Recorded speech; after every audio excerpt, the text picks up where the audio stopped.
Shalom saudara. Selamat shalom saudara.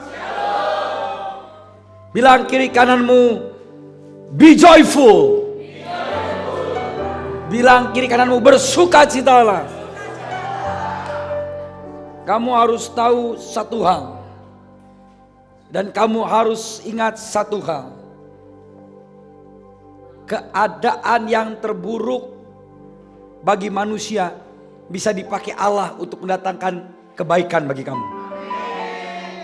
Halo? Lembah yang paling kelam dalam hidupmu adalah lembah yang paling penuh dengan mata air. Jadi kalau hari-hari ini Tuhan izinkan engkau di dalam keadaan yang tidak baik bagi dunia, karena Tuhan punya rencana satu saat keadaan itu akan diubah menjadi kesaksian bagi dunia. Halo? Karena Tuhan mau hidup saya dan hidup kamu become a witnesses. Katakan, kami adalah saksi. Dan kata saksi yang Tuhan katakan di sini adalah engkau akan menceritakan Kristus bukan dengan kata-katamu, tapi dengan pengalamanmu. Dengar baik-baik. Firman khotbah yang paling berkuasa adalah khotbah yang kamu alami.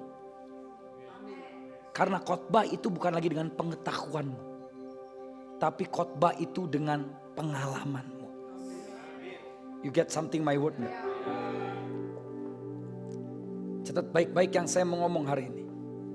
Kalau hari ini Tuhan bawa kamu ke setiap pengalaman dalam hidupmu, Tuhan punya rencana besar. Karena satu kali Tuhan pakai pengalamanmu untuk menjadi kesaksian yang menguatkan banyak orang. Tuhan pakai pengalamanmu menjadi kesaksian yang memulihkan banyak orang. Tuhan pakai pengalamanmu untuk menjadi kesaksian yang betul-betul mengubahkan hidup seseorang. So enjoy it. Apapun pengalaman yang kamu alami hari ini, belajar untuk enjoy with faith. Dapat gak nih? Jangan pernah lewat pengalaman itu kamu nyalahin Tuhan. Jangan lewat keadaan itu, apapun yang kamu hadapi, kamu nyalahin manusia. Kamu nyalahin keadaan, kamu nyalahin dirimu, kamu nyalahin orang lain, kamu nyalahin pendeta, kamu nyalahin hamba Tuhan. Tapi kamu harus berpikir yang lain, bahwa keadaan-keadaan yang Tuhan izinkan terjadi, Tuhan punya rencana besar untuk pengalaman itu menjadi kesaksian dalam hidupmu dan bagi bangsa-bangsa. Say wow. You not get my word. God created you to become a witness. Tuhan buat kamu jadi saksi. Karena itu kamu harus ngalami dulu dong. Apa yang membuat Daniel full of power? Tahu? Daniel hanyalah manusia biasa sebelum dia masuk ke gua singa. Daniel gak beda sama pejabat-pejabat Babel pada umumnya. You not get my word. Daniel gak berbeda sama PNS Babel pada umumnya. Bahkan PNS Babel itu lebih bagus. Kenapa? Karena dia orang Babel.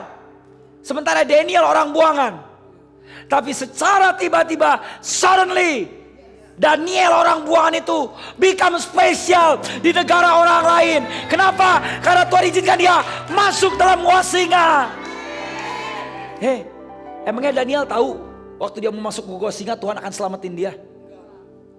Emangnya udah ada jaminan? Hah? Waktu Daniel mau dibuang ke gua singa, saya yakin ada ketakutan di hati Daniel. Saya yakin di hati Daniel, ini gimana rasanya digaruk sama singa. Ini rasanya gimana itu dijilat singa, digigit. Tapi gini, daripada saya harus menyembah Allah lain, lebih baik aku masuk ke gua singa. But suddenly, waktu dia dimasukin ke gua singa, bam! Singanya tiba-tiba senyum. Daniel mulai ngegerdek. Tiba-tiba singanya deketin Daniel. Dan singanya malah welcome. Singanya malah menyambut Daniel.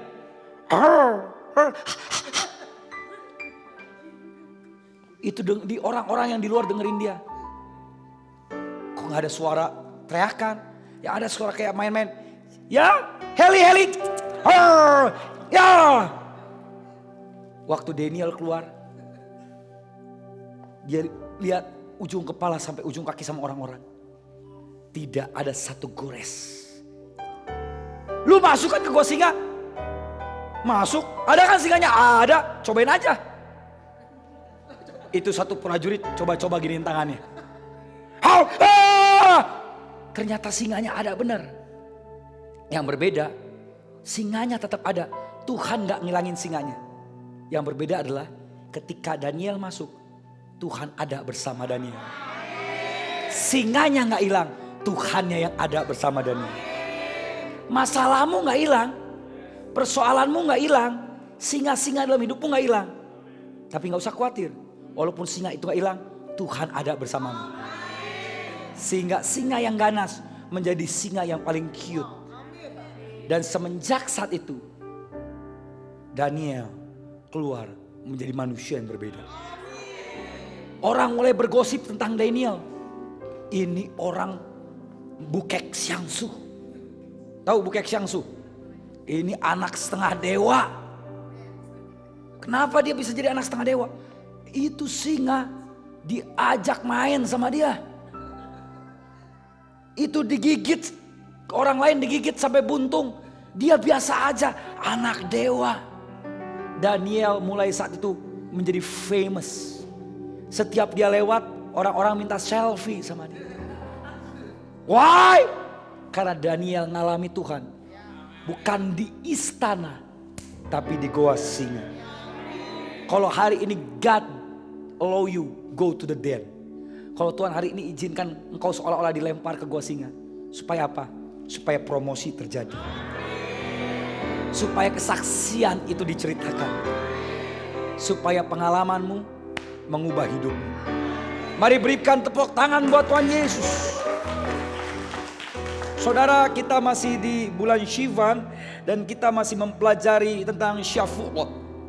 Dan tema khotbah saya hari ini adalah Securing Our Harvest Season.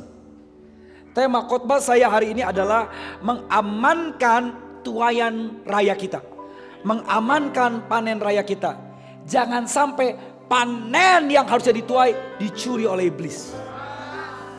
Jangan sampai ada apapun dan siapapun bisa mencuri tuaian yang Tuhan telah sediakan buat kamu. Makanya khotbah saya hari ini bagaimana untuk mengamankan tuaian kita sehingga kita bisa menikmati apa yang Tuhan siapkan. Dan kita akan belajar dari seorang pribadi bernama Ruth. Katakan Ruth. Saudara, ketika hari raya Shavuot, maka orang Israel akan membaca Megillat Ruth atau kisahnya Ruth. Di hari kedua daripada acara Shavuot, Pentakostanya orang Yahudi, mereka baca yang namanya Megillat Ruth atau kisah Ruth. Kenapa harus kisah Ruth? Masih banyak wanita lain selain Ruth. Ada Syarah, ada Rivka, ada siapa lagi? Leah, Rachel. Itu matriark mereka, nenek moyang mereka. Tapi kenapa mereka harus membaca kitab Ruth? Ruth menjadi sangat penting bagi orang Israel karena dia adalah Gentiles. Ruth adalah wanita yang bukan berkebangsaan Yahudi. Dia bukan orang Ibrani, dia orang Moab. Tapi dia bisa masuk dalam salah satu kitab sehingga dia pasti ada sesuatu yang istimewa dari hidupnya. Gak mungkin orang asing bisa menjadi judul sebuah kitab. Bayangin, dari seluruh kitab di perjanjian lama ada satu wanita. Wanita aja udah spesial. Di perjanjian lama berapa nama wanita jadi nama judul Alkitab? Cuman Esther, Cuman Ruth, wanita sangat spesial bisa jadi judul Alkitab. Apalagi kalau wanita itu, Ruth itu adalah Gentiles. Berarti ada yang sangat istimewa sampai wanita yang bukan Yahudi ini jadi judul sebuah Alkitab. Jadi judul sebuah kitab di Alkitab. Dan yang luar biasa, wanita yang non-Yahudi ini dipilih Allah untuk melahirkan Raja Daud. Bagi Israel, Raja Daud is the biggest king. Halo? Dan lebih luar biasa lagi, bagi kita orang percaya, Ruth adalah orang asing, bukan Yahudi, yang akhirnya dipilih Allah untuk menjadi nenek moyang Yeshua HaMashiach, juru selamat kita. You get something gak? Tuhan pilih wanita biasa, wanita Moab, wanita bukan Yahudi, untuk menjadi nenek moyang dari juru selamat dunia.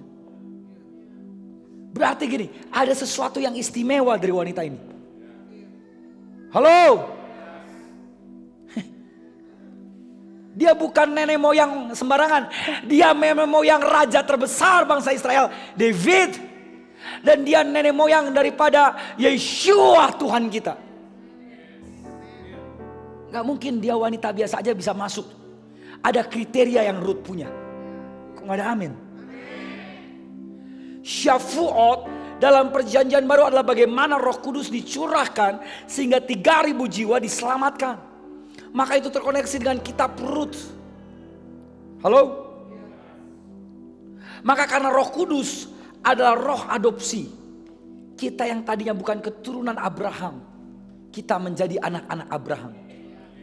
Ruth bukan orang Moab, tapi Ruth dipilih Allah melahirkan raja orang Yahudi. Dan karena Roh Kudus yang kita punya lewat penebusan darah Yesus, walaupun kita bukan anak asli Abraham, kita menjadi keluarga Abraham. Kita sama-sama dilayakkan untuk menggenapi janji Abraham. Apa yang Tuhan janjikan kepada Abraham dan keturunannya, kita nikmati. Karena kita menerima Roh Kudus dan kita diadopsi untuk menjadi the sons of Abraham. Kok gak ada amin? Syafuot mengingatkan kita, kamu punya hak yang sama seperti orang Israel. Halo? Nah, anak muda, kamu harus ingat ini. Kamu bukan orang Yahudi secara lahiriah, tapi kamu orang Yahudi secara roh. Sehingga seperti janji Tuhan ke Abraham, kamu akan genapi itu juga. Apa janji Tuhan kepada Abraham? Lewat kamu dan keturunanmu, bangsa-bangsa akan diberkati. Dengar baik-baik, lewat hidupku dan lewat hidupmu, nation will be blessed. Wow, itu adalah hakmu. Itu adalah hakmu. You had this right. Saya bukan siapa-siapa, Ruth bukan siapa-siapa, sampai Tuhan pilih dia menjadi siapa-siapa karena ada yang istimewa dari hidup dia. Ada yang saya cuma ibu rumah tangga, kata Sila, no, kamu ibu rumah tangga sampai saat ini. Tapi ada satu saat di mana Sila tidak dikenal lagi sebagai ibu rumah tangga. You get something. There is a moment Sila not household wife again. Karena gini, Ruth wanita biasa aja, sampai Tuhan milih dia, bam, dia berubah jadi istimewa. Bukankah Alkitab tentang gitu semua, saudara? Kalau you baca tentang all Bibles itu selalu berbicara tentang bagaimana orang biasa menjadi istimewa. Semua Alkitab tentang itu. Tanah debu yang biasa menjadi istimewa karena dihembuskan nafas Allah, namanya Adam. Nuh orang biasa di tengah kaum yang luar biasa jahatnya, menemukan kasih karunia, menjadi luar biasa membangun bahtera. Abraham dan istrinya pasangan mandul, dipilih Allah untuk keluar dari Ur Kasdim menjadi bapa bangsa-bangsa. Enggak ada orang yang istimewa yang dipilih Allah. Semua mereka biasa-biasa aja sampai hari di mana Allah memilih mereka. Gak apa-apa kalau kamu awalnya biasa aja. Karena ada satu hari Allah memilih kamu dan di hari itu kamu jadi istimewa. Bukan karena kamunya, tapi karena you encounter with the grace. Karena kamu memperoleh kasih karunia. Wanita Samaria, boro-boro bukan hanya biasa-biasa aja, luar biasa. Suami satu gak cukup, dua gak cukup, tiga gak cukup, 5 itu suami atau jawatan. Sampai ada 5. Luar biasa gak nyuci siang-siang. Zaman dulu belum ada sunscreen. Sekarang cewek-cewek kena matahari dikit pakai payung. Kadang-kadang gak cukup mereka pakai helm. Saya pernah di Bali, saudara, syok. Ya, ada cewek dari Korea mungkin. Dia pakai masker bukan di sini, saudara. Dia masker satu muka, saudara. Diikat kayak bandit. Saya syok, itu cewek Korea. Ini kenapa? Dan bukan cuma satu grup gitu semua. Karena takut matahari. Nanti kulitnya jadi ada bentol-bentol coklat. Ampun deh. Artinya wanita tuh gak senang panas, wanita takut matahari. Tapi wanita Samaria ini, dia rela panas-panasan, kulitnya jadi jelek, kulitnya rusak. Karena dia malu dengan dirinya. Dia malu bahwa dia bersuami 5, dia adalah, jawatan dia adalah yang namanya pelakor. Pengambil laki orang. Halo. Tapi tiba-tiba wanita ini enak-enak dia mau ngambil air, dia mau nyuci mungkin. Dia ketemu Yesus.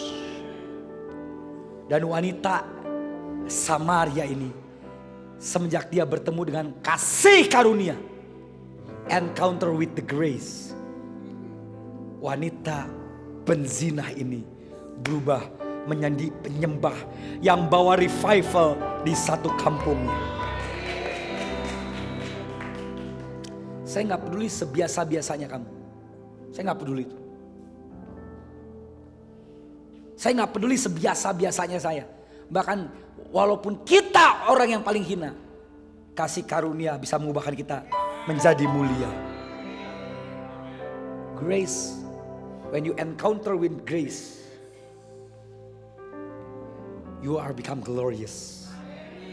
Semuanya tentang bagaimana kamu berjumpa dengan kasih karunia. Halo, ini bukan tentang pendidikanmu. Ini bukan tentang di mana kamu dilahirkan. Ini bukan tentang status sosialmu. Ini bukan seberapa kayanya kamu. Ini soal bagaimana you encounter with the grace. Amin. Dari Rut kita juga bisa belajar bagaimana bisa mengamankan panen raya yang telah Allah sediakan di masa depan kita. Halo? Rut adalah wanita yang mengamankan tuayan. Kok gak ada amin? Rut adalah wanita yang bisa save and securing her future. Saudara percaya gak bahwa God have great plan for you? Siapa yang percaya Tuhan punya rencana mulia dan besar buat kamu? Siapa yang percaya Tuhan punya masa depan yang ajaib buat kamu? Siapa yang percaya bahwa hidupmu gak mungkin biasa-biasa aja? Kalau kamu biasa-biasa aja, kamu gak sampai di titik ini. Kalau kamu gak biasa, kalau Tuhan create kamu biasa-biasa aja, normal-normal aja, kamu gak mungkin ngalami masalah seberat ini.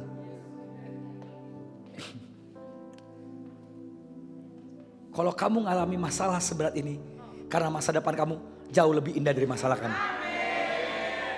Tapi bagaimana to securing your future? Bagaimana untuk kamu mengamankan masa depan kamu? Bagaimana untuk kamu mengamankan tuayan kamu?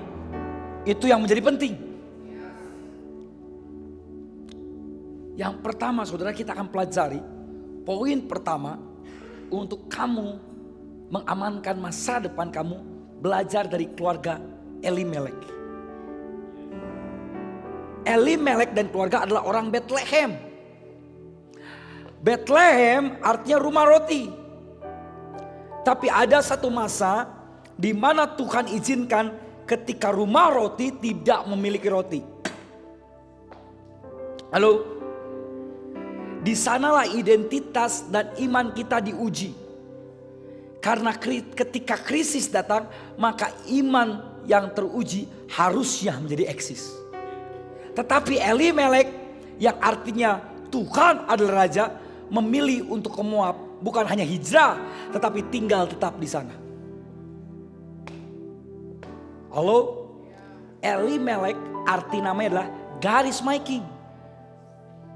Kalau Tuhan adalah rajamu, kamu hanya harus pergi kemana Tuhan utus kamu. Kalau Tuhan gak utus kamu, kamu gak boleh pergi ke sana. Betul atau enggak? Kalau kamu anggap God you are my king, berarti kamu hambanya. Dan hamba hanya obey to the word of the king.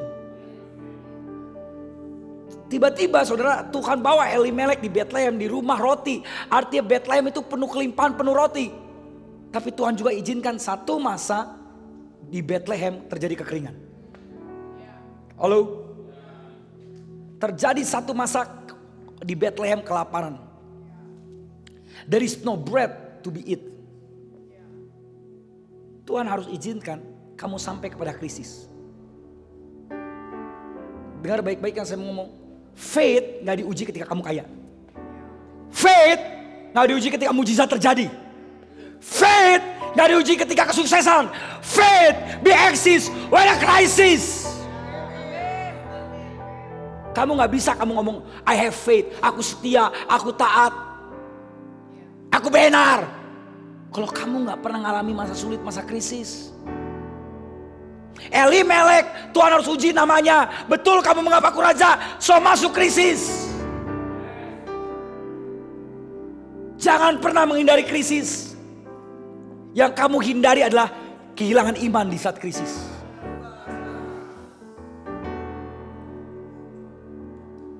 Halo. Elimelek, dia orang yang takut Tuhan, tapi dia juga mengalami krisis. Orang yang takut Tuhan pasti harus mengalami krisis dalam hidupnya.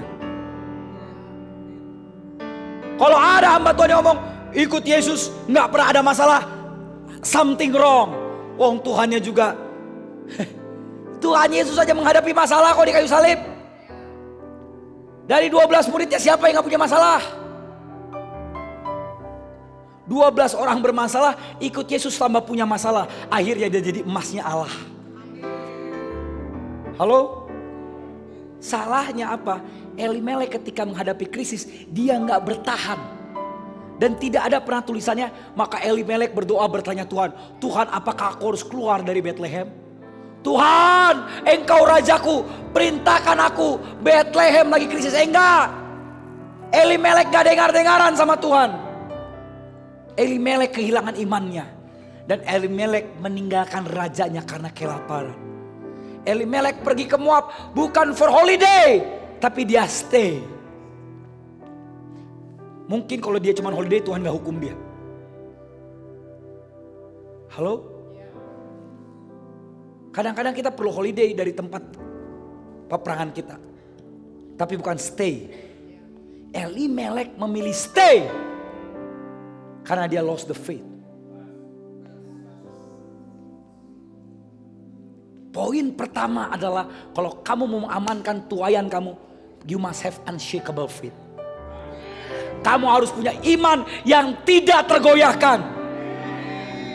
Krisis boleh terjadi, keadaan boleh memburuk, apapun boleh badai silih berganti, but my faith will stand on the ground. Do not hear my word. Your faith must stay. Saya gak ngelihat orang yang menjadi raksasa kehidupan, dia kehilangan iman ketika dia krisis. Yang saya lihat, mereka yang Tuhan pakai adalah mereka yang mengalami krisis, tapi lewat krisis iman mereka semakin eksis.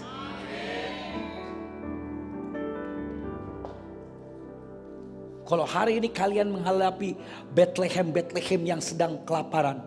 Kalau kalian hari-hari ini mengalami keadaan-keadaan yang seolah-olah bertolak balik dengan janji Tuhan. Itu adalah saatnya Tuhan menguji imanmu. Apakah kamu punya iman yang tidak tergoyahkan? Atau imanmu di saat baik-baik saja? Apa bedanya kamu dengan penyembah berhala? Mereka kasih makan berhalanya supaya mereka kaya. Mereka mandiin berhalanya supaya mereka promosi. Apa bedanya kamu dengan Allah? Allah palsu, nabi-nabi palsu, Baal. Kalau kamu cuma menggunakan Allah kamu untuk kepentinganmu, bukan kamu digunakan Allah untuk kepentingannya. Halo? So faith will exist in the midst of crisis. Ini kalian punya api yang nyamber gak? Hah? Do you have passion? Do you have fire gak? Karena yang berikutnya nanti tentang peran tergantikan. You get something gak? You get something gak di dalam hati kamu? Jangan punya iman yang goyah. Tahu arti Elimelek? Dia pergi dari tempat destininya ke Moab. Itu adalah orang-orang yang melacurkan dirinya. Pelacur-pelacur rohani. Kalau PK-ku, ini hamba-hamba Tuhan termasuk saya ini harus dengar. Kalau PK-ku kurang besar, kalau berkatku kurang besar, aku pergi ke tempat lain yang bisa bayar aku lebih besar. Apa bedanya ente sama ngondek? Kalau di sini aku berdoa, di gereja ini aku berdoa, keuanganku gak terobosan, aku pergi ke persekutuan lain. Aku ngambek sama Tuhan. Kira-kira Tuhan takut sama ngambekan kamu? Masa aja 7.000 John yang bisa gantiin John hari ini.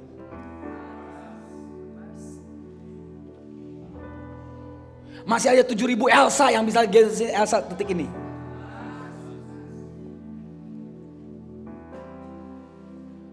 Dan masih ada 7.000 Yesaya yang bisa gantiin Yesaya hari ini. Jangan kayak Elimelek. Ketika engkau bilang Tuhan Raja ketika Bethlehem lagi penuh sama roti. Tapi kamu gak bisa bilang Tuhan Raja ketika kamu sedang kekeringan. Kok enak amat ya? Bukankah sekarang dunia dihadapin kayak gitu? Ada uang abang disayang, gak ada uang abang ditendang. Lah berapa banyak seorang istri ngebakar suaminya karena suaminya habisin duit. Gara-gara apa? Judi online. Tahu kan itu kasus? Di sini jangan sampai ada ya. Ada uang, abang disayang. Nggak ada uang, abang dibakar sekarang. Ditendang masih untung. Tapi dengar baik-baik yang saya mau ngomong. Kalau ini tentang suami istri, ini juga tentang gereja Tuhan. Karena gereja Tuhan melambangkan suami istri. Kalau Tuhan berkati saya engkau rajaku. Tapi kalau Tuhan mengutuk, Tuhan gak pernah ngutuk. Tapi kalau Tuhan sedang menguji hati saya nyembah Allah lain saja. Itu Elimelek. Elimelek, God is making when everything is happy. Halo? Tapi when everything unhappy, I go to another places. Artinya imannya gampang goyah. Amin. Sehari-hari ini kita punya iman yang gak pernah tergoyahkan. Iman yang selalu berkata, apapun yang terjadi, Tuhan Yesus baik. Yang kedua, saudara pernah pikir gak? Di Moab yang meninggal sopo? Yang di Moab yang mati sopo? Elimelek dan kedua anaknya, Mahlon dan Kilion. Kok yang cewek gak dimatiin sih? Kenapa Naomi gak dimatiin? Naomi orang Yahudi. Ruth sama Orpa janganlah. Naomi gak mati. Tapi Elimelek, coba kadang-kadang kita harus merenungkan sampai kayak gitu. Saya pikirin, kan yang salah Elimelek nih. Karena dia bawa keluarganya ke Moab. Tapi kan ada andil istrinya dong. Coba kalau istri bilang, gak mau papa, karena Tuhan ngomong, mama sudah bersyafaat. Jangan-jangan Elimelek ke Moab karena Naomi juga. Kan bisa jadi, ini bisa jadi ini. Ini teori saya. Kan boleh dong, emang cuma Joko Anwar yang boleh kasih teori. Ini teori saya. Pak, anak-anak kita 2 pada lapar, gimana dong? Elimelek pusing palanya, ya udah kita pindah lama. Kan istri tiang doa. Kalaupun istrinya nggak manas-manasin, setidaknya istrinya juga nasihatin dong, Pak, kayaknya nggak bener deh kita ke Moab. Nah, tapi kenapa Tuhan cuman matikan Elimelek dan 2 anaknya laki-laki? Kenapa Naomi enggak? Kepikiran nggak kalian? Kepikiran nggak? Karena wanita nggak bisa terkutuk. Karena wanita selalu benar. Gua panah loh. Di zaman daripada Musa, ingat loh. Harun malah gak kena kutuk. Miriam kena kutuk kok. Kan Harun sama Miriam sama-sama salah nih. Yang kena kutuk cewek. Harun gak kena kutuk. Tapi kok sekarang terbalik nih. Siapa namanya?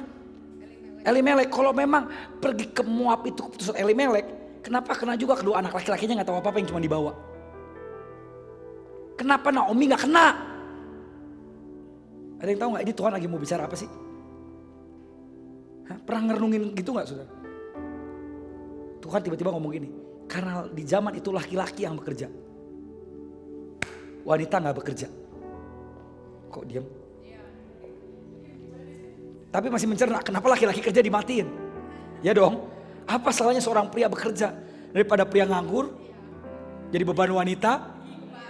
Mendingan bekerja dong. Tapi kenapa ketika Elimelek dan 2 anaknya kerja malah mati? Karena dia bekerja bukan di ladang destininya. Tuhan mau daripada pekerjaanmu adalah penyembahan. Your work is one form of your worship. Pekerjaanmu adalah salah satu bentuk dari penyembahan. Dan salah satu kita menyembah Allah dengan pekerjaan kita adalah kita mengerjakan ladang destiny kita. Ingat Tuhan marah sama Saul karena Saul ngambil peranan yang tidak diberikan pada dia. Saul mengerjakan apa yang bukan jadi pekerjaan dia. Tuhan sangat hati-hati di perjanjian lama. Tuhan selalu berhati-hati dengan ini. I only want you walk as a form of worship. Aku mau pekerjaanmu adalah salah satu bentuk penyembahan. Sehingga ketika kamu mau menyembah aku lewat pekerjaanmu, kamu harus mengerjakan apa yang memang menjadi lahanmu, ladangmu, dan bagianmu. Lahan dan ladang Elimelek serta kedua anaknya bukan di Moab. Tuhan mau Elimelek dan 2 anaknya bekerja di destininya, yaitu adalah Bethlehem. Tapi ketika dengar baik-baik, Elimelek dan anaknya bekerja di Moab, dia bekerja bukan untuk Tuhannya lagi, karena dia bekerja untuk dirinya sendiri. Di saat itu covering Tuhan pergi, bam, mati mereka. You get something gak? Ketika kita bukan bekerja untuk Allah, berarti kita bekerja untuk diri kita dan dengan kekuatan kita. Sehingga di satu titik keterbatasan kita, beban-beban pekerjaan itu akan membunuh kita, bukan secara harafiah, tetapi membunuh mental dan jiwa kita. Kok nggak ada titik? Dengar baik-baik. When you walk through God, you not walk with yourself, you walk with the power of grace. Ketika engkau bekerja untuk Allah, maka Allah memberikan kesanggupan buat kamu. Tapi ketika engkau bekerja bukan untuk Allah, engkau bekerja untuk dirimu sendiri. Makanya ketika engkau melakukan pekerjaanmu, engkau mengandalkan kekuatanmu sendiri. Dan kekuatanmu terbatas. Di satu titik, beban-beban itu akan melampaui ke batas kekuatanmu. Sehingga beban-beban itu akan membunuh kamu. Dia gak membunuh kamu mati. Tapi dia membunuh jiwa kamu. Dia membunuh apa lagi? Harapan kamu. Dia mencuri sukacita kamu. Sehingga apa?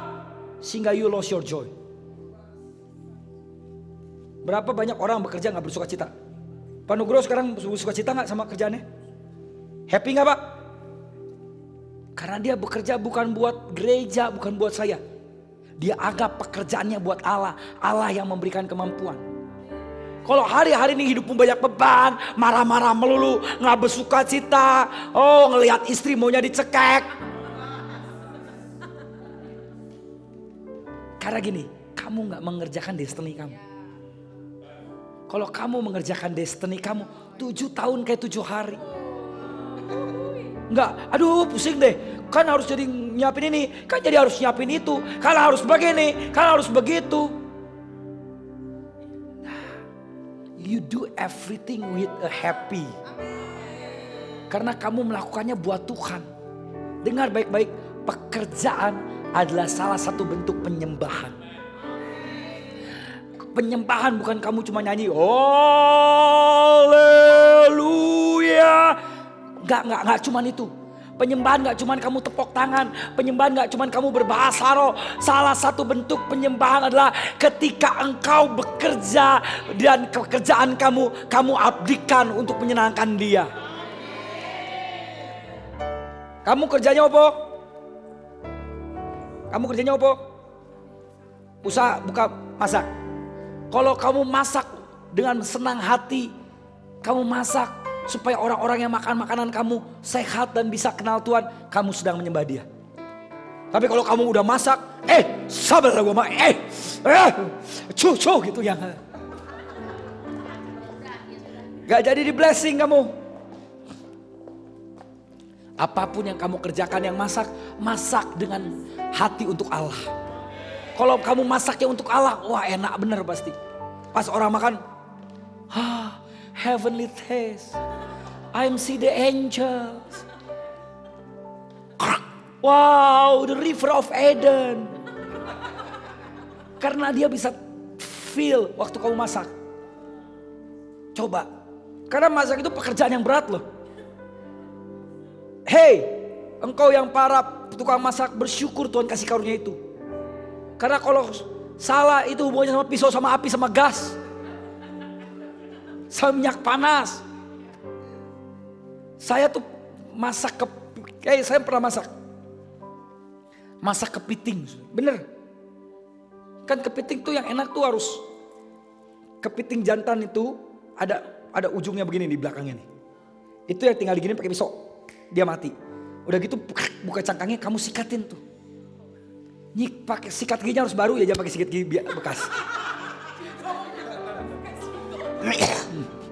Kita pakai sikat gigi. Ini bener. Si Shirley nggak bisa masak kepiting dia. Nggak bisa. Waktu dia masakin kepiting apa buat saya bilang, wah jauh lebih enak masakan saya kalau kepiting. Karena kepiting dia pasti minta orang bunuhin, nggak boleh. Kepiting yang bagus dimasak adalah kepiting yang kamu bunuh sendiri. Ya kan? Kamu udah sikat, ya kan? Kamu harus bersihin, udah gitu kamu rebus supaya nggak bau, pakai bawang putih. Ya, kalau saya kadang-kadang bawang putih sama sedikit nanas.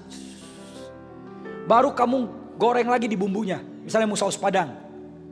Udah gitu kamu diemin sampai bumbunya nyerap, baru masukin daun pisang, dibakar. Berapa prosesnya? Kamu tahu ketika saya mengerjakan itu, saya mulai jam 1 siang.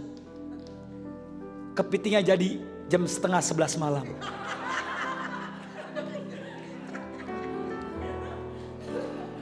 Dan itu yang buat kepiting saya enak.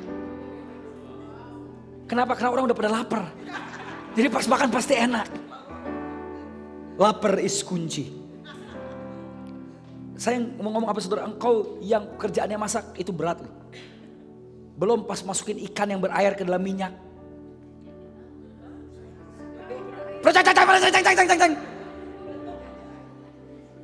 Kamu harus pakai perisai. Kamu di sini lempar ikannya kayak lempar basket. Tapi kalau orang udah biasa, sreng, masukin minyak, kena minyak, udah nggak usah pakai ini, pakai tangan.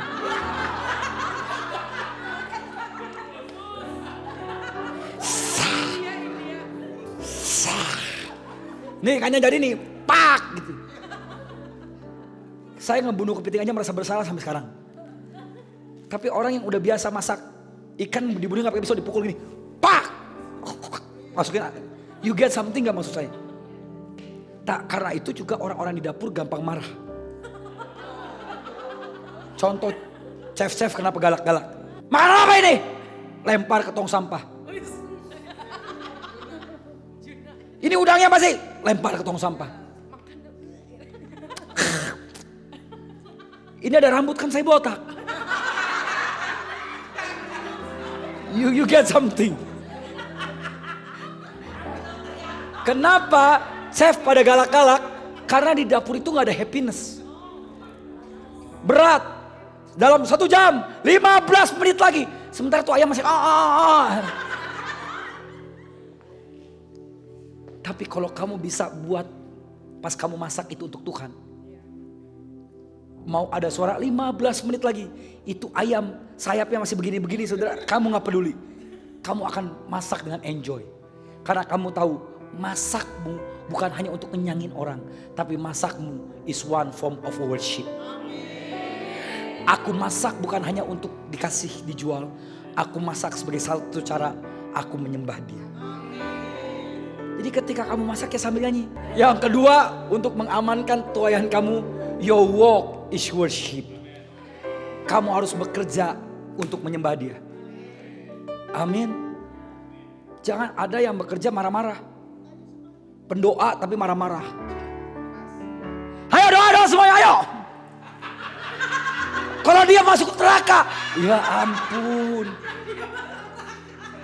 Yesus penzinah aja dikuduskan. Ini satu pendoa cuman gara-gara dia masuk neraka. Yesus capek-capek di kayu salib untuk tembus dosa. Gara-gara si pendoa ini, orang gara-gara dia masuk neraka. Bersuara adalah kunci. Hello? Pendoa harus pendoa yang menyenangkan. Mari kita berdoa. Ayo dong semuanya, Anda pasti bisa. Ayo berdoa. Kalau ngajak orang berdoa tuh menyenangkan. Jangan pakai kutukan. Itu yang gak berdoa mana tuh? Besok miskin. Jangan dong. Ayo semua pada berdoa. Anda bisa. Yo. Mulai lagi. 1, 2. Amin. Kalau kamu Tuhan pilih sebagai pendoa, lakukan dengan segenap hati. Apapun yang kamu lakukan untuk Allah, bawaannya pasti happy. Dijelek-jelekin orang pun tetap happy. Doa kamu jelek hari ini. Kenapa? Doa kamu banyak saudaranya. Itu doa atau pidato saudara melulu. Maka ngomong, gitu ya. Baik, terima kasih atas kritik dan sarannya. Kalau ada saran lagi, hubungi nomor di bawah ini. Dengan happiness, orang yang happy sama pekerjaannya, dia akan terima kritik dan saran. Ketika diberi saran, dia terima itu. Tapi ada juga yang kritik untuk menjatuhkan kamu, gak apa-apa. Mereka punya mulut untuk ngomong, kamu punya mata untuk gak baca dan punya kuping untuk gak denger. Ya mereka punya mulut untuk ngomong, masa kita bungkem? Tuhan aja gak pernah ngilangin mulut-mulut penghujatnya. Apalagi kita belajarin sihir untuk cuma ngilangin bibir orang, ngapain?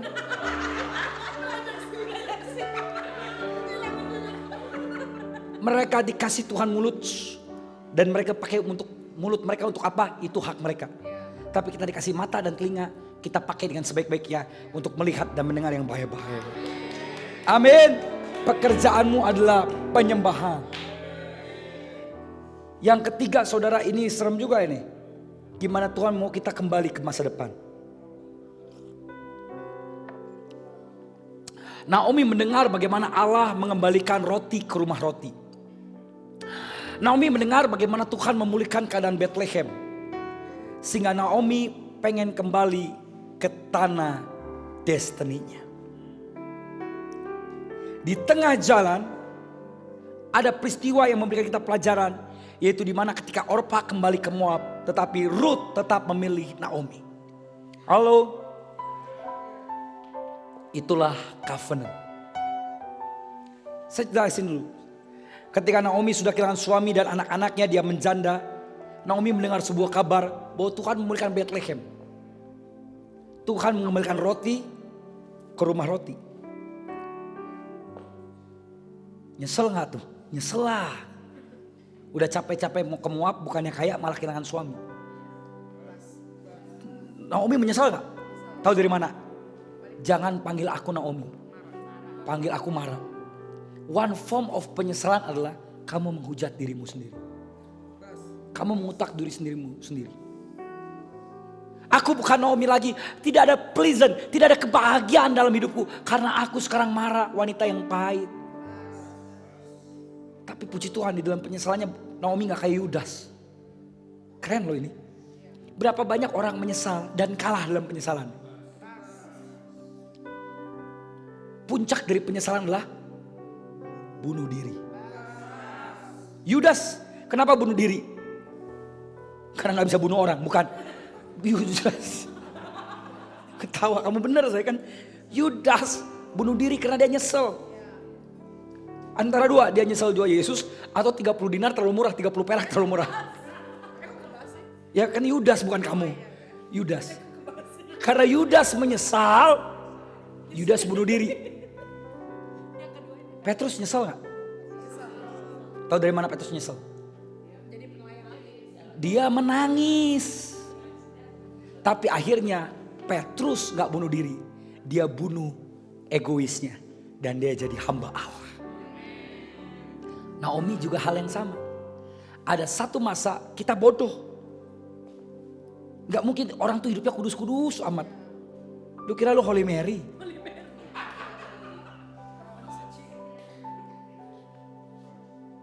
Holy Virgin ada, Holy Widow gak ada. You get something gak yang saya mau ngomong? Halo?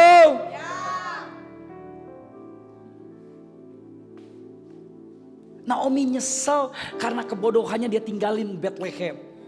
Kita juga bisa nyesel karena kita melakukan sesuatu yang salah sehingga kita kehilangan kesempatan. Tapi belajar dari Naomi, dia gak malu untuk kembali ke masa depannya. Dia tahu that God is the God of grace and He have multiple of love to receive us back. Naomi gak malu untuk dia kembali ke Bethlehem karena dia tahu Bethlehem bukan masa lalunya, tapi Bethlehem masa depannya. Sehingga Naomi kembali. Tapi di tengah jalan, kucluk, ada orang dua. Orpa dengan Ruth. Naomi bilang, ini sudah perbatasan. Kiri Moab, kanan Bethlehem. Mereka bertiga nangis tiga-tiganya itu.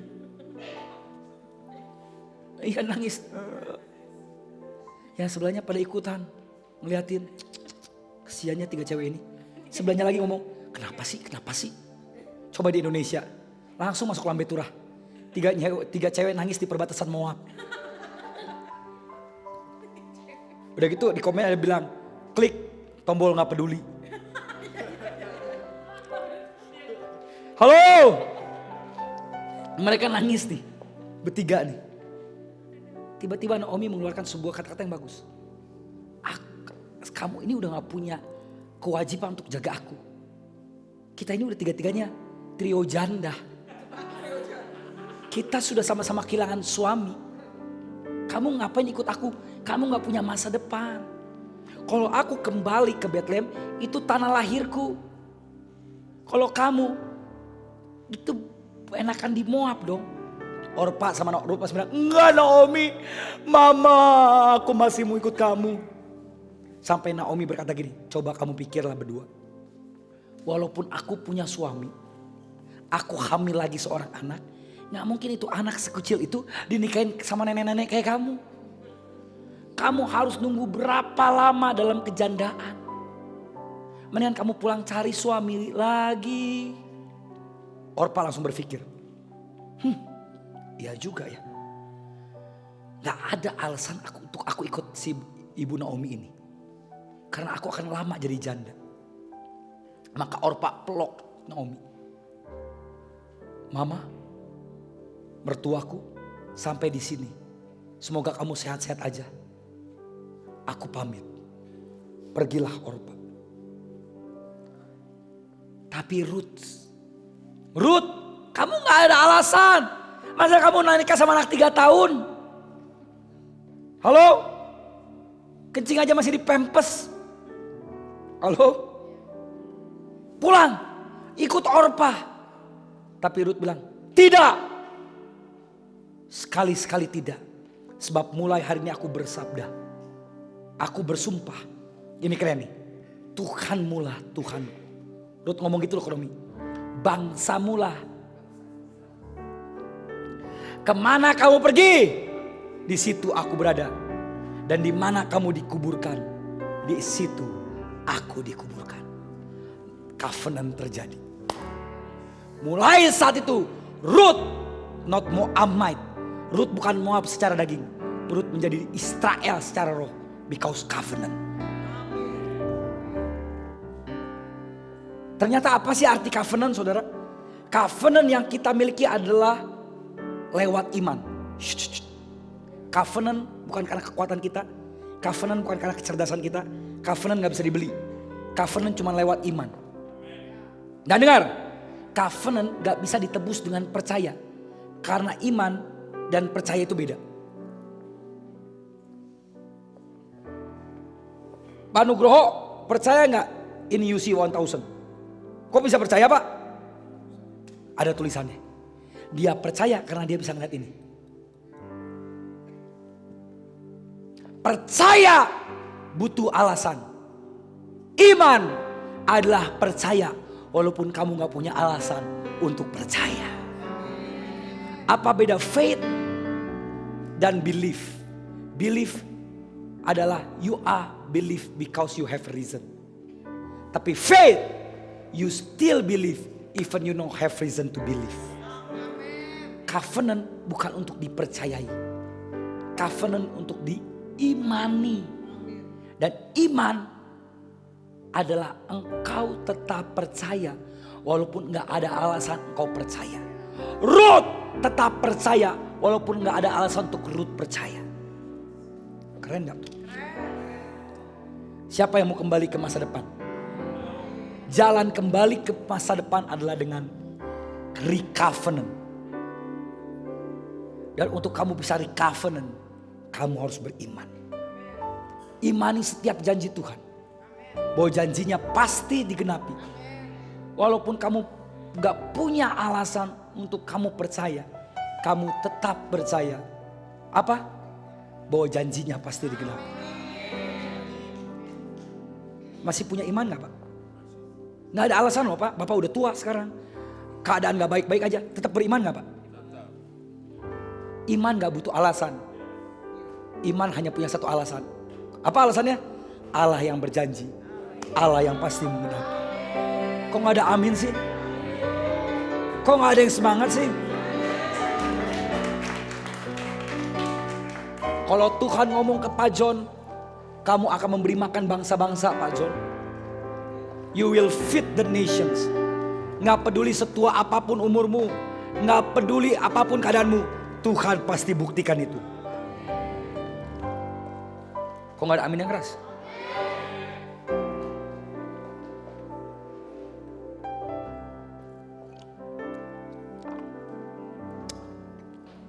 Yang berikutnya.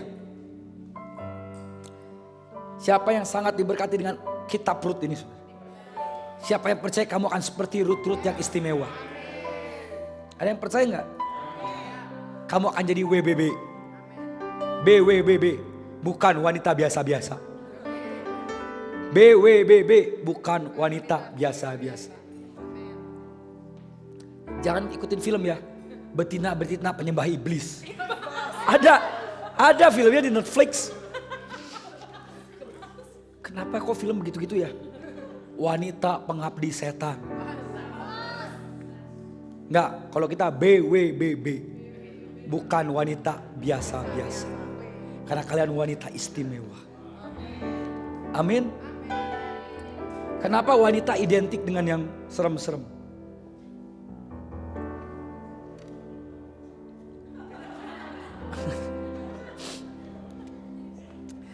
Oke, berikutnya. Dengar baik-baik apa yang saya mau katakan. Ruth setelah kembali ke Bethlehem, dia tidak malu dengan kejandaannya. Malahan dia mengambil tindakan untuk ke ladang. Dan karena tindakannya dia menemukan kasih karunia. Coba bukan dulu Rut 2 ayat 2. Ini kata-kata yang harus di highlight di minggu ini. Rut 2 ayat 2. Ini kata-kata yang sangat memberkati. Yuk baca 2, 3. Maka Rut perempuan Moab itu berkata kepada Naomi apa? Biarkanlah aku pergi ke ladang memungut bulir-bulir jelai di belakang orang yang murah hati kepadaku. Dan sahut Naomi, pergilah anakku. Bahasa Indonesianya begitu ya saudara ya. Bahasa Inggrisnya keren. Rut 2 ayat 2. Ini kata-kata yang harus kamu highlight di minggu ini. Dikatakan begini saudara. Saya pakai Tree of Life version. Ruth the Moabite said to Naomi, please let me go out to the field and glean grain behind anyone in whose eyes I may find a grace. Naomi said to her, go ahead my daughter. Nah, Ruth ngomong gini ke Naomi, Naomi izinkan aku, ibu perizinkan aku pergi ke ladang memungut jelai-jelai di belakang orang-orang yang apa? Yang menaruh grace. Kata murah hati bahasa Inggrisnya adalah supaya I find the grace. Siapa tahu aku menemukan kasih karunia. Artinya gini saudara. Nah, Ruth ngerti sebuah tindakan profetik. Ruth ngerti yang artinya faith without action is dead. Iman tanpa perbuatan adalah mati. Ruth percaya bahwa Tuhan punya grace untuk Naomi dan dia. Tapi Ruth harus bertindak supaya dia bisa menemukan kasih karunia. Dengar baik-baik ini kerennya. There is grace in your field. Ada anugerah yang menunggu kamu di ladang kehidupan. Dan kamu tidak bisa menemukan anugerah itu sebelum kamu pergi ke ladang. Hey, Ruth pergi ke ladang dan menemukan kasih karunia. Bukan Ruth beli itu ladang. Ruth pergi ke ladang cuma untuk ngambil apa Pak? Jelai-jelai. Remah-remah. Dia mungut remah-remah. Tapi dia gak peduli. Dia gak malu dengan kejandaannya. Dia gak malu dengan mungut remah-remah. Karena dia tahu di ladang ada anugerah yang menunggu dia. Banyak orang Tuhan udah sediakan berkat. Tuhan udah sediakan anugerah. Tuhan udah sediakan favor. Tapi kenapa dia gak menemukannya? Karena dia gak mau bergerak ke ladang. Dia gak mau keluar dari comfort zone. Dia gak mau keluar dari zona nyaman. Dan mulai ambil jelai-jelai di ladang itu. Banyak orang maunya instan tiba-tiba jadi WL. Banyak orang mau instan tiba-tiba jadi pengkhotbah KKR. Banyak orang mau instan tiba-tiba langsung punya gereja 6.000 jiwa. Lu kira MLM aja gak instan? Halo. Buat YouTube sehari yang nonton langsung 1 miliar. Kamu mau menemukan anugerah gak? Pergi ke ladang, lakukan perkara yang kecil dulu. Apa yang Tuhan percayakan sekecil apapun itu akan membawa kamu untuk menemukan kasih karunia Allah. Jangan karunia aku lebih gede ya, ini terlalu kecil buat aku. Nehi. Halo? Masa orang kayak aku cuma disuruh kayak begini? Gak mau ya. Lu gak lihat siapa gue? Kalau gue nyanyi malaikat aja berlutut. Halo? Kalau gue nih udah mulai khotbah, yang datang tuh jemaatnya bukan manusia. Orang-orang Agartha. Alien. Masa gue khotbah di 30 orang? Orang-orang kayak gitu gak akan pernah mau ke ladang. Dia cuma nunggu. Akhirnya dia kehilangan momen kasih karunia. Tapi Ruth gak mau menunggu. Masih ada jelai kok di ladang. Gak gandum sih. Gak lahan sih. Tapi ada jelai. Mertuaku izinkan aku pergi ke sana. Walaupun hanya jelai. Tapi jelai-jelai itu akan menjadi jejak. Yang membawa aku menemukan kasih karunia Allah. Dia mulai perkara kecil lagi. dia mulai ambil jelai-jelai. Pergi ke ladang, lakukan yang bisa kamu lakukan. Kalau kamu sekarang ada kuartet detektif nih, nggak trio lagi, Charlie Angel kayaknya, satu laki tiga cewek. Ya anak-anak muda yang baru nih, empat orang ini, dengar baik-baik yang saya mau ngomong. Kalau kamu bisa doain orang, jangan tunggu sampai kamu doain orang di tengah Gelora Bung Karno. Kalau ada Gelora Bung Hatta ya kesana lah. Kalau nggak Bung Karno, dari rumah ke rumah. Kamu dengar ada orang sakit, orang miskin datang ke sana. Kamu nggak tahu ada anugerah lagi nunggu di sana. Amin. Bawa lagi teman-teman yang lain. Kayak kamu dari 3 bawa 1 teman anak muda. Nanti bawa lagi. Itu jangan lihat teman kamu yang cowok ini. Bukan Rudi Salim. Bukan Raffi Ahmad. Mungkin dia jelai-jelai. Tapi satu titik karena kamu bawa dia ke Yesus, dia dipakai Tuhan Yesus, akhirnya dia menjadi berkat bagi banyak orang.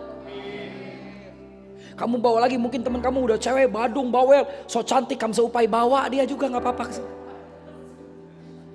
Karena kamu gak tahu dari jelai-jelai itu kamu akan menemukan kasih karunia Allah. Jangan langsung bilang, aku pendoa, aku pasti ke Bali. Itu bukan pendoa, itu mah pelancong holiday namanya. Amin. Apa? Iya, dari jelai kamu bisa menemukan kasih karunia. Iya loh. Saudara, pelayanan saya pertama-tama itu LCD. Tuh kayak kamu tuh. Saya udah bosan ya khotbah ngomongin ini terus. Tapi benar ini banyak jadi saksi kok. Bapak saya belum punya gereja, saya pelayanan LCD. Puji Tuhan itu juga LCD, saudara. Dulunya OHP. Kalau kita salah kertas kebalik tuh tulisannya tuh. Ya Pak, bener gak? Puji Tuhan, gembala sidangnya baik, ngasih Axio. Masih untung laptop jangan bilang, kok ngasihnya Axio daripada Axiong. Dikasih Axio, saudara. Plus LCD-nya saya lupa kalau mereknya apa. Tiap hari saya dengan senang hati saya bukain tuh LCD, saya nyalain. Masih pakai ini, mas betul kabelnya masih gini nih VGA. Kabelnya belum HDMI. Ini apa? VGA kan? Udah HDMI keren, udah keren. HDMI. Kalau dulu kita tuh VGA, saudara. Dicolok terus gini 2 kali. Kadang-kadang kegini dikit dia mati. Dia harus disumbel sama kertas. Isi worshipnya kadang-kadang mati tuh video, saudara. Harus di-crack lagi. Tapi saya lakukan. Paling kesel kalau WL minta lagu baru lagi, saudara. Ayo lagu baru. Tapi belum dia kasih tahu, kita harus nyatet dulu. Dan saya lakukan dengan senang hati. Itu jelai pertama saya untuk Tuhan kasih karunia. Sampai hari ini Tuhan bawa saya dari kota ke kota. Dari satu bangsa ke bangsa. Dari satu ke negeri ke negeri. Itu bukan kebanggaan saya. Kebanggaan saya orang yang hina ini masih mau dipakai Tuhan yang mulia. Tapi apapun yang Tuhan suruh untuk jelai, kita harus lakukan itu. Amin. Kok aminnya gak keras sih? Amin. Jangan dong Riko. Kalau aku mau jadi WL, minimal gerejanya AC-nya 18. Udah gitu lampu sorotnya semua harus muter. Mic-nya harus sure. Are you sure? Rara sekarang, aku sudah pengkhotbah is international. Kejemput aku udah harus Bentley. Jangan lupa karpet merah. Pas aku turun harus ada yang diledakin. Petasan sekalian. Jangan lupa tabur bunga. Bunganya harus kantil sama melati.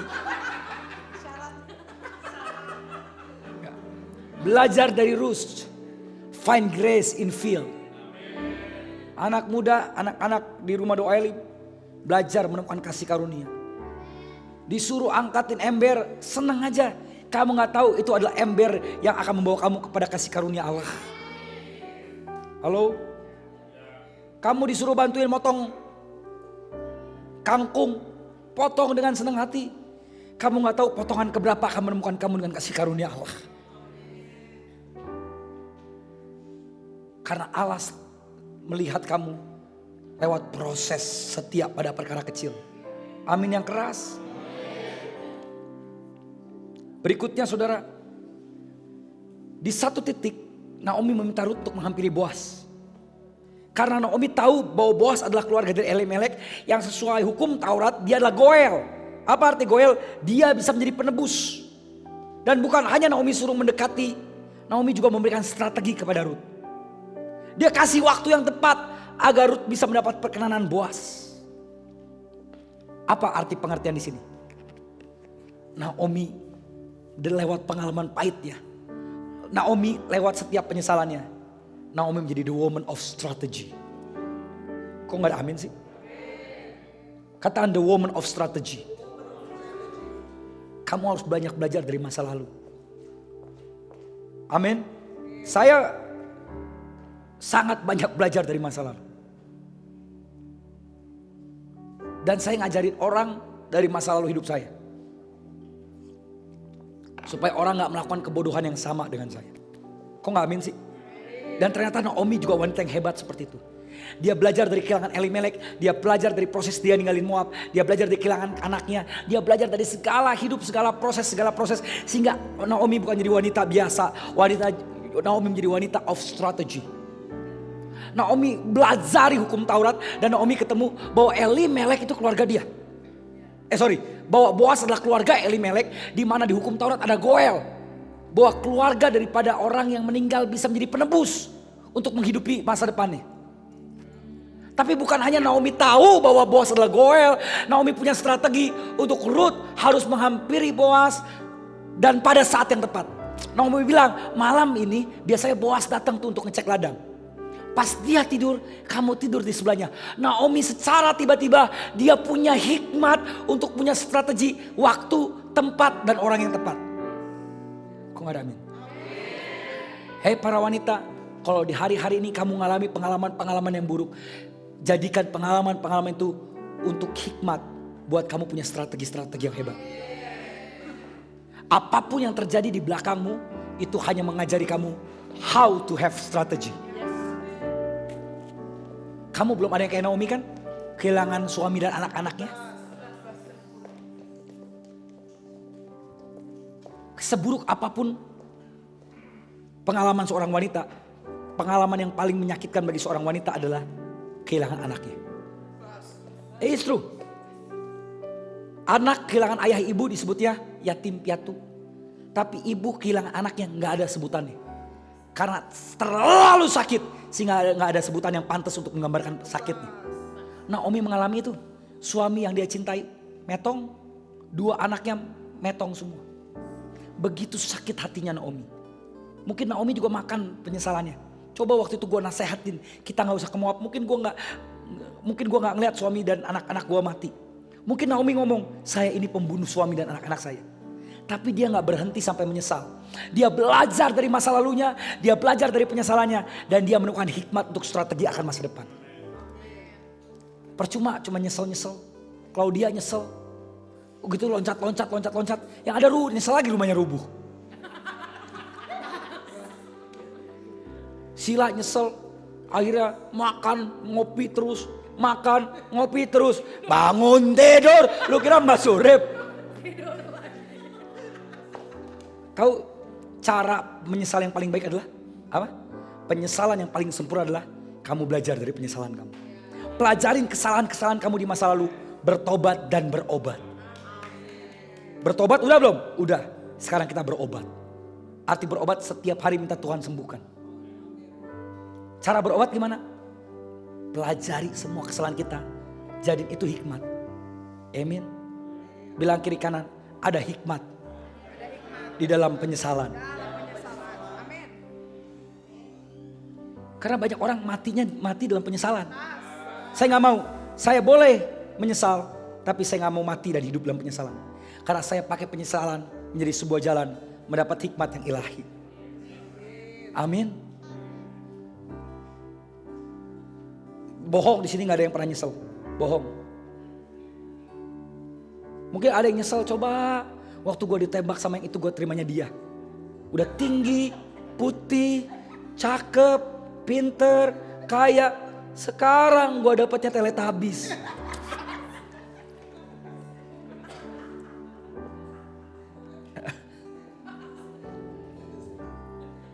Halo? Enggak ya? Lewat penyesalan kita ketemu hikmat. Firman Allah bukan hanya sejarah, tetapi pewahyuan yang bisa membuat kita memiliki pengertian bagaimana kita mengamankan tuayan kita. Lewat firman kita ketemu strategi. Saudara, setiap kamu ngalami sesuatu, lihat dari kacamata firman. Itu akan jadi strategi. Get something gak? You get something gak? Kita lanjut lagi. Yang berikutnya apa? Ini keren juga nih. Ini paling penting. Menurut saya ini tema minggu ini juga ini. Ketika Ruth ingin bergerak. Ingat baik-baik. Ketika Ruth mulai mau melangkah dengan strateginya Naomi. Ini penting banget nih. Naomi kan kasih strategi. Dan waktu Ruth mau pergi, Naomi tiba-tiba tarik. Jangan dulu Ruth. Ada apa bunda? Dengar, lepaskan jubah kejandaan. Mandi, bersihkan dirimu, pakai jubah yang baru dan berminyaklah. Keren gak nih? Kamu gak bisa ke masa depan dengan identitas dari masa lalu. Naomi tahu, Ruth kamu harus bergerak ke Boaz karena Boaz adalah masa depanmu. Tapi kalau kamu ke Boaz masih dengan jubah kejandaanmu, kalau kamu masih dengan identitasmu yang lama, kalau kamu masih dengan label kamu yang lama, kamu gak akan bisa dapetin Boaz. Kamu hanya bisa dapetin masa depanmu ketika kamu sudah relabeling your destiny. You must relabeling your identity. Bilang minggu ini, I must relabeling my identity. Saya harus menemukan identitas yang baru. Bilang kiri kanan, temukan identitas yang baru. Jangan biarkan masa lalu menentukan masa depan kamu. Banyak orang mengidentitaskan dirinya karena kegagalan masa lalu. Saya mau usaha apa gagal. Saya udah 3 kali usaha gagal, saya masih paling gagal. You labeling the identity you. Dan tiba-tiba ketika kamu mau usaha yang baru, tapi dengan identitas saya si paling gagal, you will fail again. Bukan karena Tuhan gak berkati kamu, tapi kamu gak sukses to relabeling your identity. Kamu harus tahu di minggu ini, you harus say to yourself, I am no longer slave to fear because I am the son of God. I am not the victim. I am the victor. I am not the tail. I am the head. I am not the last. I am the first. Aku bukan pecundang. Aku lebih dari pemenang. Aku bukan pengecut. Aku pemberani. You must relabeling your identity. Jangan pakai identitas masa lalumu untuk masa depanmu. Halo? Aku gak pernah dicintai, aku gak pernah disayang. No. Kamu harus bilang, I am favor. I am full of grace. I am love. Minggu ini declaring who you are in Christ. In Christ Jesus I am new creation. The old have passed away and everything become new. Di dalam Kristus kamu menemukan identitas yang baru. Minggu ini buang semua identitas lama. Masuk ke alam bawah sadarmu. Apa yang masa lalu labelin tentang kamu, robek itu. Kamu tahu Lazarus? Siapa coba? Saudara Maria Marta yang udah mati. Lazarus mati udah berapa hari? Berapa?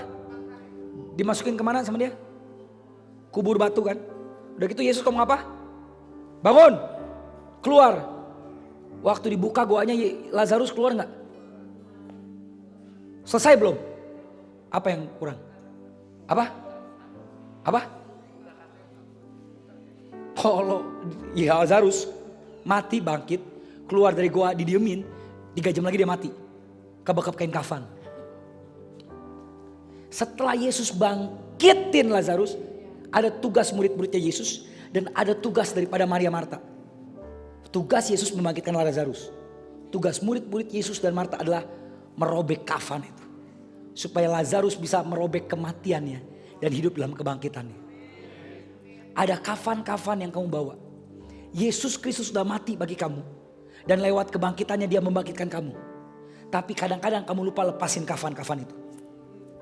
Ada kafan-kafan yang kamu bawa dari peti masa lalu kamu yang kamu harus buka. Seperti Lazarus, Yesus sudah bangkitin dia. Tapi ada tugas kamu, ada tugas Lazarus, ada tugas Maria Marta untuk robekin kafan-kafan masa lalu itu. Yesus di hari ketiga udah bangkitin kamu. Kamu betul-betul udah ciptaan baru. Tapi iblis masih mengkafani kamu dengan identitas yang lama. Hari ini kamu harus dengan tanganmu robek semua identitas lama. Robek. Kamu bilang, aku bukan pecundang, aku pemenang, aku anak Allah, aku more than a conqueror, I am a victor, I am living in abundant life. Robek semua kafanmu. You get something? Halo?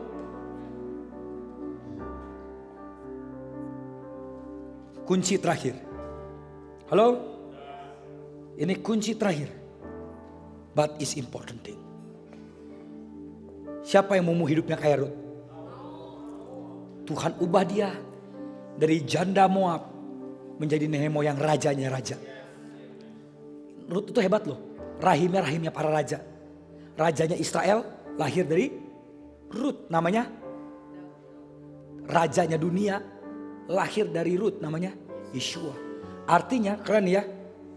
Rut adalah the grandmother of the kings. Semua raja-raja yang hebat lahir dari dia. Padahal dulunya dia siapa? Jande. Ya ampun tuh jande. Dapat gak yang saya mau ngomong? Tapi apa sih kunci terakhir untuk Rut berubah? Setelah Rut ikutin strategi Naomi, Boas bangun. Pas Boas bangun kan pasti dia ngelai gitu. Pas kepegang, kok ada yang anget. Tapi bukan pemanas. Dia bangun, ternyata Rut di sebelah dia. Siapa kamu? Boas kan kaget dong. Tapi gak gitu kan, Boas mah lembut, bukan Batak dia mah. Aduh, sopo kowe. Rut berkata kepada Boas apa? Aku Rut, hambamu. Kembangkanlah kiranya sayapmu melindungi hambamu ini. Sebab engkaulah seorang kaum yang wajib menebus kami. Dalam tanda kutip goel. Saudara tahu gak? Itu kata-kata yang paling luar biasa. Karena kata-kata itu pernah mengubah dunia. Karena kata-kata Rut juga disampaikan oleh Maria. Aku ini hanya hamba Tuhan. Jadilah padaku sesuai kehendak-Mu. Saudara dengar baik-baik. Walaupun Rut hidup dalam kemiskinan. Walaupun Rut hidup sebagai janda. Rut bukan wanita yang jelek. Saya yakin karena Daud dan Salomo tampan. Dan keturunan-keturunannya lain juga tampan luar biasa. Rut pasti wanita yang cantik. Rut punya ambisi mungkin. Rut punya ambisi dan selera. Mungkin bukan Boas. Karena saya yakin Boas lebih tua dari Rut. Rut mungkin punya ambisi, punya cita-cita, punya kriteria. Calon suami yang baru yang dia punya di hatinya. Tapi Rut punya penundukan diri. Ketika Boas bertanya kepada Rut. Rut, kamu tuh siapa sih? Aku ini hambamu. Rut gak ngomong aku ini anaknya Naomi. Aku ini bla bla bla bla. Rut gak memberikan banyak alasan. Rut gak memberikan banyak perkataan. Rut gak memberikan banyak cerita. Rut menaklukkan ambisinya. Dan Rut berkata kepada Boas, aku ini hambamu. Kembangkanlah sayapmu, lindungi aku. Karena kamu kaum yang mau menebus aku. Hari ini seperti Rut, mau gak kamu mematikan ambisimu dan hidup dalam penundukan diri? Mungkin kamu punya impian, punya ambisi, punya kriteria yang gak sesuai dengan impian surga. Tapi mau gak berkata kepada Tuhan, Tuhan, aku ini hanya hambamu. Jadilah kepadaku sesuai kehendak-Mu. Satu perkataan Maria mengubah Maria wanita desa menjadi ibu juru selamat dunia. Tuhan bisa mengubah keadaanmu dalam waktu satu malam. Tuhan bisa mentransformasi hidupmu dalam sekejap mata. Tapi pertanyaannya, seberapa mau kamu berkata, Tuhan, aku ini hambamu. Jadilah kepadaku sesuai dengan kehendak-Mu. Ini aku Tuhan, utuslah aku. Kalau hari ini kamu mau mematikan ambisimu dan mulai melakukan hidup penundukan diri, kamu bisa memulainya dengan menerima Yesus sebagai Tuhan dan Juru Selamatmu. Buka hatimu dan katakan, Tuhan Yesus, aku adalah orang yang paling berdosa. Aku telah dihinakan oleh dosa-dosaku. Karena itu aku butuh Juru Selamat. Hari ini Tuhan Yesus, aku percaya dengan hatiku. Dan aku mengaku dengan mulutku, Yesus Tuhan adalah Raja, Juru Selamat, dan yang memegang hidupku sekarang dan selama-lamanya. Tuhan Yesus Kristus, masuklah ke dalam hatiku, memerintah dalam hidupku sekarang dan sampai selama-lamanya. Hidupku hanya untukmu.